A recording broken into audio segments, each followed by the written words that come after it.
Jamaica, an island bathed in sun and washed by the Caribbean Sea, holds a history as rich and complex as its landscape. Within its heart, a story of resistance unfolds, a testament to the indomitable spirit of the Jamaican Maroons.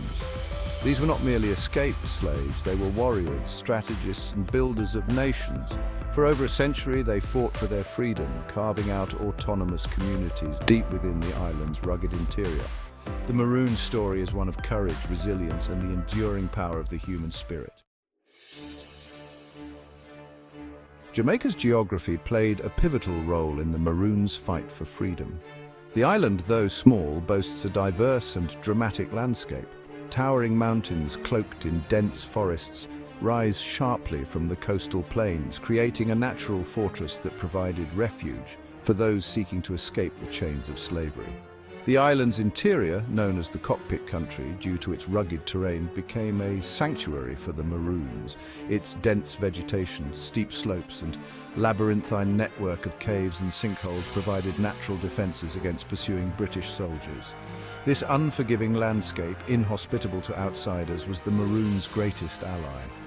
The Maroons, intimately familiar with their environment, used it to their advantage. They knew the hidden paths, the treacherous ravines, and the secret springs. They were masters of camouflage and guerrilla warfare, using the terrain to ambush their enemies and vanish into the undergrowth. The mountainous regions of Jamaica, particularly the Blue and John Crow Mountains, became strongholds of Maroon resistance. These towering peaks, often shrouded in mist, offered a natural barrier against intrusion. The dense forests teeming with life provided food, medicine, and building materials for the Maroons. The Maroons established their villages in strategic locations, often on elevated plateaus or hidden within deep valleys. They constructed their homes from natural materials, blending seamlessly with their surroundings. Their settlements were designed for defense, with concealed paths, lookout points, and traps laid for unsuspecting intruders. The Maroons' ability to live off the land, to navigate the treacherous terrain, and to disappear into the dense forests frustrated the British. They were fighting an enemy they could not see, an enemy that knew every inch of the land. The Maroons' fierce resistance, coupled with their strategic use of the terrain, forced the British to reconsider their approach. The cost of constant warfare, both in terms of lives and resources, was taking its toll. The British, recognizing the Maroons' strength and determination, opted for a different strategy negotiation.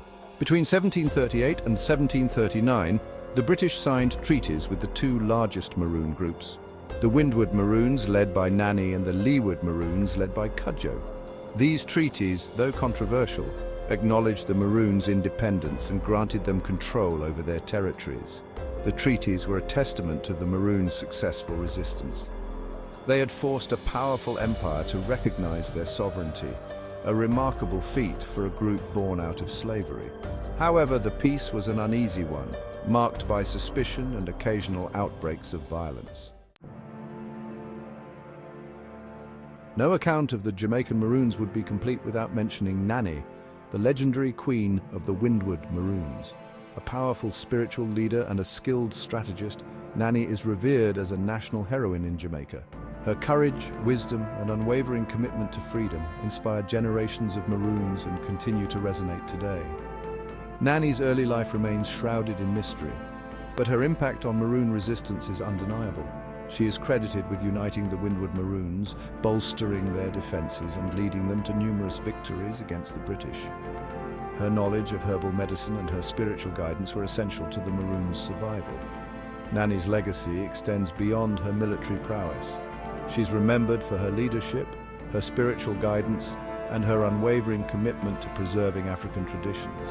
She's a symbol of resistance, resilience, and the enduring power of the human spirit. In the western region of Jamaica, another Maroon leader emerged, Captain Cudjoe, known for his cunning and his mastery of guerrilla warfare. Cudjoe, a skilled strategist and a charismatic leader, united the Leeward Maroons and posed a significant challenge to British authority. Cudjoe's tactics were based on surprise and mobility. He and his warriors would launch swift raids on plantations, disappearing into the dense forests before British reinforcements could arrive. They used the terrain to their advantage, setting ambushes and utilizing hit-and-run tactics to wear down their enemies. Kojo's leadership was instrumental in securing the Leeward Maroons' autonomy. He understood the importance of diplomacy, negotiating a treaty with the British that granted his people land and freedom. His legacy, like Nani's, is one of courage, resilience, and the unwavering pursuit of freedom. The treaties signed between the Maroons and the British were complex documents, reflecting the delicate balance of power between the two groups. The Maroons, in exchange for peace and recognition of their autonomy, agreed to cease hostilities against the British and to return runaway slaves. The treaties granted the Maroons control over their territories, allowing them to govern themselves according to their own laws and customs. They were also given the right to own property and to engage in trade. However, the treaties also imposed certain restrictions on the Maroons' freedom. The requirement to return runaway slaves was particularly controversial, as it placed the Maroons in the difficult position of collaborating with the very system they had escaped. This clause, seen by some as a betrayal of the principles of freedom, sowed seeds of division within the Maroon communities. Section 8. Maroon legacy, cultural preservation and national identity. Despite the complexities and compromises of the treaties, the Maroons' legacy is one of resilience, resistance, and the preservation of African traditions. In their isolated communities, they maintained their cultural practices, their language, their music, and their spiritual beliefs. The Maroon story is an integral part of Jamaican history and identity. Their struggle for freedom resonates deeply with Jamaicans, who see in them the embodiment of courage, determination, and the enduring spirit of their ancestors. Their legacy is celebrated in Jamaican music, dance, and folklore. The Maroon story is a reminder that even in the face of oppression, hope can blossom and freedom can be won. Their legacy continues to inspire generations of Jamaicans and people around the world who fight for justice and equality. Section 9. The drums of freedom, music and dance in Maroon culture.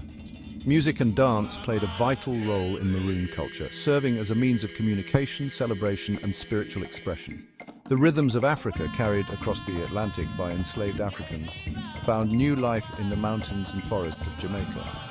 The abeng, a musical instrument crafted from a cow horn, held particular significance for the Maroons. Used for communication and signaling, its haunting sound echoed through the valleys, carrying messages of warning, celebration, and calls to action. The beating of drums, often used in religious ceremonies and celebrations, provided a rhythmic backdrop to Maroon life. Maroon dances, often infused with elements of African traditions, celebrated their history, their connection to the land, and their triumphs over adversity. These dances, passed down through generations, kept their cultural heritage alive and served as a powerful expression of their identity. Section 10. Maroon communities today, a living history. Today, Maroon communities continue to thrive in Jamaica, their cultural traditions and unique history carefully preserved. The Accompong Maroons, located in the Cockpit Country, and the Moortown Maroons in the Blue Mountains maintain a degree of autonomy governed by their own laws and customs. These communities offer a glimpse into the past, a living testament to the Maroons' enduring legacy. Visitors can experience their vibrant culture, witness their traditional dances and music, and learn about their fascinating history. The Maroon story is a reminder of the importance of cultural preservation and the strength of community. The Maroon story is not just a tale of the past, it's a living history, a testament to the enduring power of the human spirit to overcome adversity and forge a new path. Their legacy continues to inspire and to remind us of the importance of fighting for freedom, preserving our heritage, and celebrating our shared humanity.